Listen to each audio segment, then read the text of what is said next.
Nice to see you. Thanks for coming. How are you? Fine, you? What's your name? Paul. Hello, Paul. I'm Suozzi. Joe? Musburger? Yeah. Musburger or Wahlberg? Close enough. Liz Swiger? Swiger? Oh, I see your name all the time.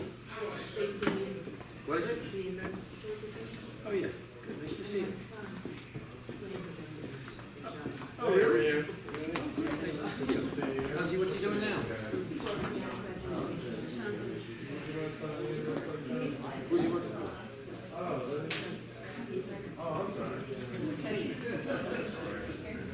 How are you, sir? I'm Suozzi. Steve, nice to see you.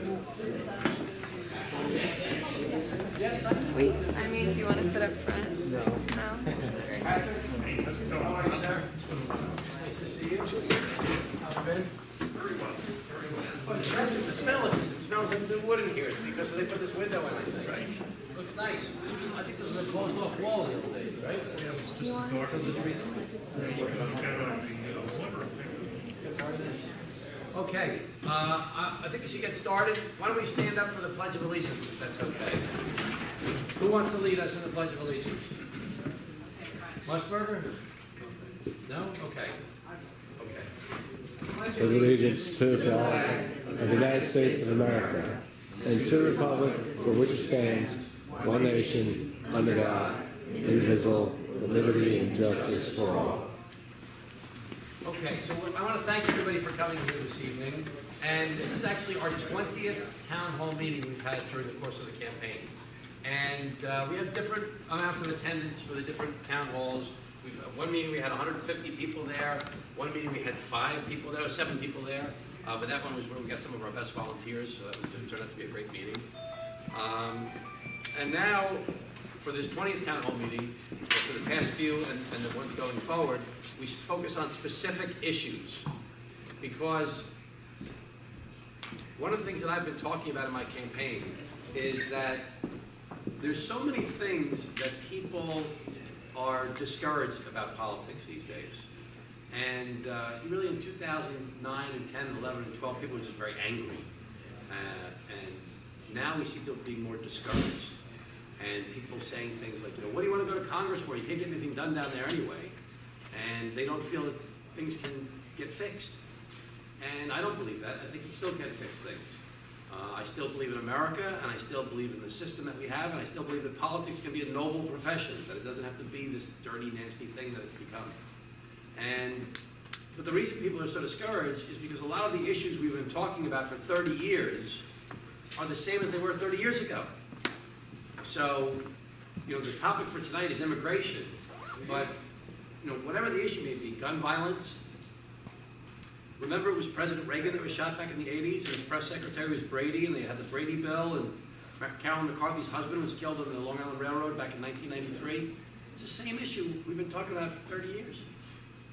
And climate change, Al Gore was talking about climate change back in the 1988 presidential race. And I won an award as the mayor of the city of Glencoe back in 1996 for being a model for cleaning up polluted sites. And he was and Al Gore gave us the award as the Vice President of the United States of America, the big city of Chicago, city of Pittsburgh, and Little Glen Cove, as a model for cleaning up polluted sites. But he was talking about climate change back then, and nothing seemed to be happening. And healthcare, that goes back to Franklin Roosevelt, and then Harry Truman, and then Richard Nixon had a proposal for healthcare in America that would make Obamacare look like, that's a conservative plan compared to what Nixon proposed. And we finally passed the Affordable Care Act, and there's problems with it, but instead of fixing it, people just yell at each other. They don't actually fix the problems. And immigration, immigration started becoming an issue in this country with people being so divided on it back in the 80s, when people were fleeing from Central America, from El Salvador mainly, where they were getting killed by the death squads, and the whole thing with Iran-Contra, and the poverty, and the Civil War, and people were fleeing here in droves. And as Mayor Glencoe, I dealt with it my first year as mayor. It was one of the first things I talked about in my inaugural address as Mayor Glencoe in 1994. And with this issue, it's two sides. On one side saying, get those people out of here. And the other side saying these poor people, they're trying to live the American dream the same as your family did, and they're fleeing poverty and persecution in their country. Why can't we figure this out? So why is it that all income inequality and the shrinking middle class, remember it was the 1980s when we were talking about how Japan was taking all of our jobs in America. So it's continued to go on since then, but we haven't seen things get done to address these problems. So we have to figure out what do we need to do to actually get things done to fix the problems. Well, the first thing you need to do is you need to understand why it's happening. Why is it nothing's getting done? And I believe that we first have to recognize that to change the status quo, you have to accept the fact that somebody's benefiting from the status quo. There's somebody who doesn't want it to change. Very powerful interests don't want it to change because they're benefiting from the way it is now. And you have to be willing to fight against the status quo to try and change things. And I've tried to do that throughout my career in politics. So to change the status quo, you need three things. The first thing you need is an answer. What do you want to change it to?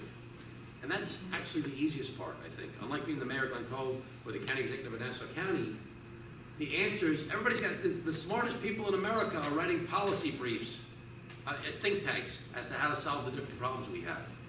And my ideas lean more to the Democratic side, but there's good Republican ideas too. If people of goodwill would actually work together with each other and try and find a compromise as to how to solve things, you can actually solve some problems. But we just see people yelling and screaming at each other. So the answer is the first part. The second thing you need is the guts. You have to be willing to stand up to the status quo because the people that want to keep it the way it is now are going to try and smack you down and fight you and stop you from trying to change it because they want to keep it just the way it is now. Thank you. And they're going to spend a lot of money to do that. And the third thing you need, in addition to the ideas and the guts to stand up and make the change because they're going to try and go after you, is you need to have the ability to win the fight. You have to be able to navigate the politics and the press and the bureaucracy and all the different factors that are necessary to actually get something done. And I believe that my career as a mayor, as a county executive, but also in the private sector as a CPA and an attorney, and working the past 6 years in the private sector, have given me the experience to help me to actually navigate these difficult waters to actually get things done. So the purpose of these town halls that I'm doing now are to get different viewpoints. And most of our meetings, we usually have two people up here that are experts. Usually someone who's more representative of the left and someone more representative of the right. But Patrick can cover both things for us. Even though he's more on the left and more in accordance with my thinking on this particular issue, he knows the issues cold, and I'm going to want him to talk about the objections that people have from the other side as part of this conversation. So tonight is really just about immigration. Okay, so the problem is there's 11 million people, they estimate, and we'll see if Patrick's more of an expert than me, so he'll have more to say about it. But they estimate there's 11 million people in the United States of America that are living here without the proper documentation. And this is a big issue on Long Island, but it's a big issue all over the country. But this is an epicenter of some groups that have come here. And I was just read something today that Patrick wrote recently. What do you think the #1 immigrant group on Long Island is? Of people, foreign-born people living on Long Island. If you had a guess. El Salvador. El Salvador. So, you know, people everybody thinks it's Mexicans, you know, that's what you hear about all the time on TV. That's like one of the lowest ones. It's El Salvador, what was the second one? Italian? Number 2 is India. Oh, India, as in India. And then number 3 is Italian. No, Italians have moved down, I hate to say. We've got some more Italians around here. Maybe those Italian- Automobile plants to Mexico, so they're not even. Well, we'll talk about that, okay? So the bottom line is when talking, so the key with these town hall meetings is nobody gets to yell at each other, okay? We want to hear everybody's opinion, even if you're like, you know, on this side or you're on that side. But we just want to talk about it, okay? Because if we can't talk about it amongst ourselves in these town hall meetings, I'm certainly not going to have any success going to the United States Congress. And the idea is to talk about where we can find, last meeting we had was about gun violence. And I had someone who was the mother of a girl that was killed in college in Arizona, who's been involved in the gun violence protection movement for a long time. And I also had someone that's a member of the NRA that is a libertarian candidate that actually ran for governor of New York State that was very, you know, pro-Second Amendment. And we actually tried to figure out where we could find some actual common ground, and we did at that meeting. Not on everything, but on one particular big issue was we found some common ground on the issue. So the idea is we're not going to yell at each other. We're going to talk about the issue. We're going to talk about both sides, try and get everybody's viewpoints out there. And on the issue of immigration, I have got a very strong feeling about this issue, okay?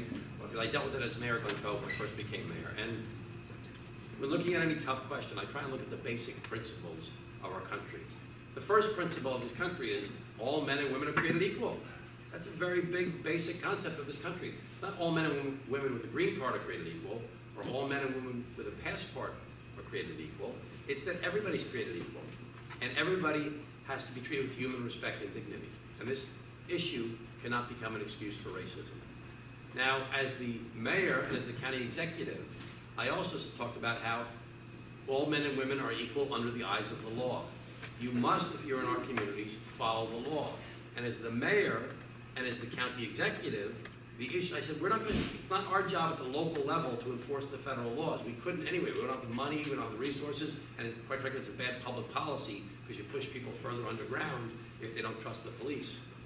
But if you're living here, you can't live in illegal housing, you can't drink in public, you can't litter, you can't break the rules of our local community. So regardless of whether you're here for 5 generations or for 5 days, if you break the local rules, we're going to prosecute you. But by laying that out, we made a big effort to try and move the community forward. Now I'm running for federal office. And clearly federal laws are involved here. Okay? People have come to this country without going through the proper process.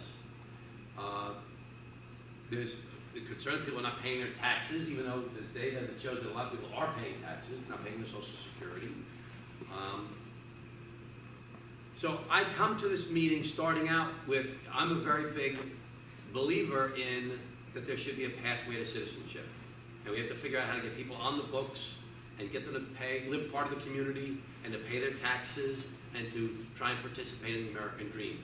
And we need to enforce our borders and try and stop this from happening. But this has been going on, this is not a new thing. It's not an Obama thing. It wasn't the same as it wasn't a Bush thing. This goes back to the 80s. That people have been coming to this country without going through the proper process under President Reagan, under the first President Bush, under President Clinton, under the second President Bush, and under President Obama. In fact, President Obama has been the #1 deporter. He's deported more people and has been criticized from the left for deporting so many people as the president. So, but this problem has been kind of dumped on us locally, which is expensive for us to deal with because our schools, some schools are getting a lot of kids that are here illegally, not illegally, kids that are here unaccompanied by parents that are going to our school districts, and we're having this new burden without money to pay for their schooling and education from the federal government. And the federal government has not done anything to help address the local problems. And there's other problems related to health care, related to illegal housing, and other issues like that. So we're going to try and talk about that all tonight. So I brought Patrick Young here tonight. Patrick is an attorney, and he's a professor at Stony Brook? Hofstra Law. And he provides direct representation to hundreds of immigrants in most areas of immigration law, including detention, deportation, and removal proceedings, political asylum and refugee law, family-based immigration petitions, and adjustments of status. And he's just a really smart person who really knows, he's devoted his life to this issue, and he knows this as clear-headedly as anybody I've ever met. And I'm going to ask him to do a lot of talking about what's going on here today. And then we're going to open it up to you, and we're going to you can ask questions, you can make comments, but the idea is to have a conversation and figure out what do we think as a group? What do we think we should be doing to try and address this everybody knows this is an issue. I mean, it's not like people are like, oh, don't worry about it, it's not a big deal. Okay, it's a very big issue. 11 million people in our country that are living here without the proper documentation. And I can tell you stories of people, a lady coming up to me when I was county executive, she said, hey, Tommy, my son came here as a very little boy, and he went to school here, and he graduated #1 in his class in high school. #1 in his class. Then he went to a really great college, and he did fantastic in college, in the top 10% of his class. And now he's home, and he wants to go work in law enforcement. He wants to become a police officer, but he's afraid. He doesn't know what to do. So now he just sits at home, and he's depressed. so many stories of people that I've encountered in their personal situations where they're living. I know a guy who was a waiter who I thought was documented. I found out later on he was not, he had fake documentation. And he would drive a nice car because he was afraid of getting pulled over. And he wouldn't drive beyond a certain radius because he was afraid he'd get pulled over. And just so many people are living in the shadows. You know, a lot of problems with gangs that we have are related to people living underground. Because if you're a person who's undocumented, you don't have access to a bank, and you're working, and you've got walking around with cash, if you get robbed of your cash, which happens all the time, who do you go to for protection? You're afraid to go to the police. So who do you go to for protection? Well, you know who's offering you protection? The gangs are offering you protection. They're offering the people that are robbing you in the first place or threatening you in the first place. So what happens is you end up pushing a whole group of people underground, and it creates more illegal activity. So with that, I'm gonna ask Patrick to give us a briefing, and then we're gonna open it up for everybody to talk about it. I'm really happy to be here. Thanks, Tom, for inviting me. I knew Tom as mayor of Glen Cove. I knew him before he was mayor of Glen Cove, and I saw him as somebody who was one of the first Long Island politicians to try to deal with this issue. I want to begin by just saying, you know, I am 58 years old. I have lived in Westbury my entire life in the same house, married a girl who lived 4 blocks away from me. So I have seen Long Island over the last 58 years, and I have also been an observer of American politics throughout that period. And I have to say, I've never seen so much discussion of immigration on the political scene as we have now. And it's interesting that it's coming now because most of the discussion is focusing on undocumented immigration, the notion that the border is out of control, etc. The actual statistics show something quite different, which is that we have about 11 million undocumented immigrants. We had slightly more than that 5 years ago. So we saw over a 3-year period a gradual decline in the number of undocumented immigrants living in the United States. And in fact, most of the research that's been done indicates that the Mexican undocumented population nets as a loss rate. In other words, more undocumented Mexicans are leaving the United States than are arriving in the United States. That's because they got the automobile plants down in Mexico. Well, you can tell me. Maybe the economy is better in Mexico, but I think what we also see is that there is significant border protection right now that did not exist before. If you tried to come to the United States illegally during the 1980s, during the Reagan administration, it was extremely easy to come in.